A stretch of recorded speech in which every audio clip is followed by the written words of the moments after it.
Vikram S Bharat की पहली private satellite launch vehicle के बाद अब बारी है प्राइवेट सैटेलाइट की। तो दोस्तों तैयार हो जाइए, क्योंकि भारत में ही बन रही है यह प्राइवेट सैटेलाइट। आने वाले टाइम में भारत के लिए पाकिस्तान और चाइना के विरुद्ध यह वरदान साबित होने वाली है, क्योंकि इसकी मदद से हम चाइना और पाकिस्तान पर नज़र रख पाएंगे।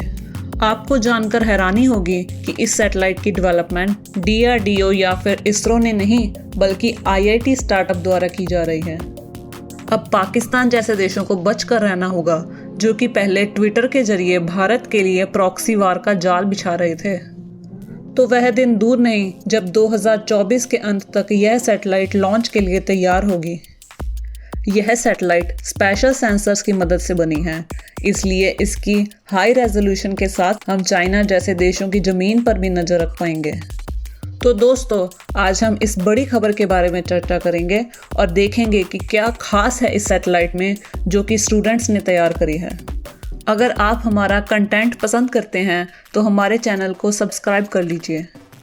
दोस्तों आज के टाइम में बहुत से स्टार्टअप्स IIT मद्रास या IIT खड़गपुर से आते हैं, पर इतना नहीं पता था कि IIT स्टूडेंट्स देश के लिए प्राइवेट सैटेलाइट तक तैयार कर सकते हैं।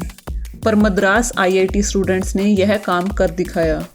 गैलेक्सी आई स्टार्टअप के मेंबर्स ने इस सैटेलाइट का नाम दृष्टि मिशन रखा। और दोस्तों सिर्फ ये ही नहीं, इस सैटेलाइट में डलने वाले सेंसर भी स्वदेशी हैं और इसका नाम इन्होंने दृष्टि सेंसर रखा है। इस सैटेलाइट के डिज़ाइन को तैयार करते समय इस बात का ख्याल रखा गया है कि यह अंतरिक्ष के हाई रेजोल्यूशन इमेजेस को हम तक पहुंचाए, और इस सैटेलाइट का वेट लगभग 100 किलोग्राम के बराबर होगा।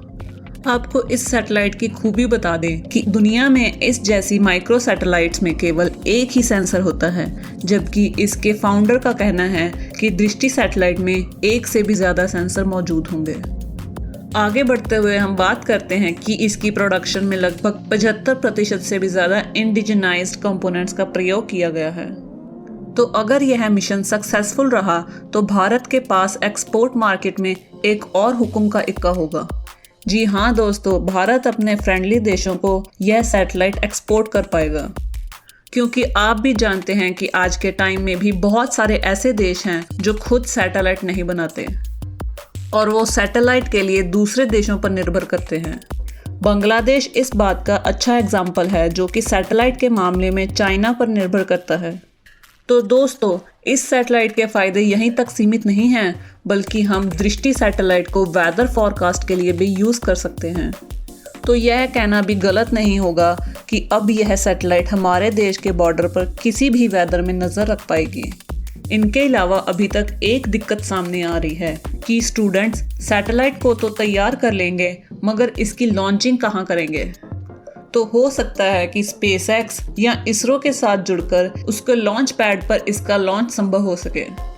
यह कम पावर वाली और धरती के लोअर एल्टीट्यूड पे काम करने वाली सैटेलाइट अब भारी भरकम सैटेलाइट्स का काम भी कर देगी, और इसके अलावा आने वाले समय में मिलिट्री और राहत बचाव को मिशन पूरा करने में भी यह फलदायक साबित होगी।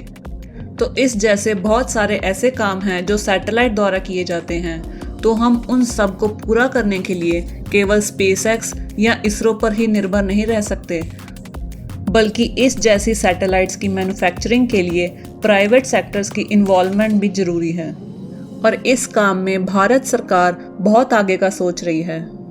अगर गैलेक्सी आई स्टार्टअप जैसी और भी कंपनियां ऐसे कम वेट वाली और हाईटेक माइक्रो सैटेलाइट्स तैयार करने लग जाएं, तो वो दिन दूर नहीं जब ऑन डिमांड 6 से 7 दिन में प्राइवेट कंपनियां ऐसी सैटेलाइट्स तैयार करेंगी, जो कि दृष्टि सैटेलाइट जैसे देश के महत्वपूर्ण मिशंस में वरदान साबित होंगी। इस सैटेलाइट के मिशन पर आपका क्या कहना है, हमें कमेंट सेक्शन में ज़रूर बताएं। धन्यवाद।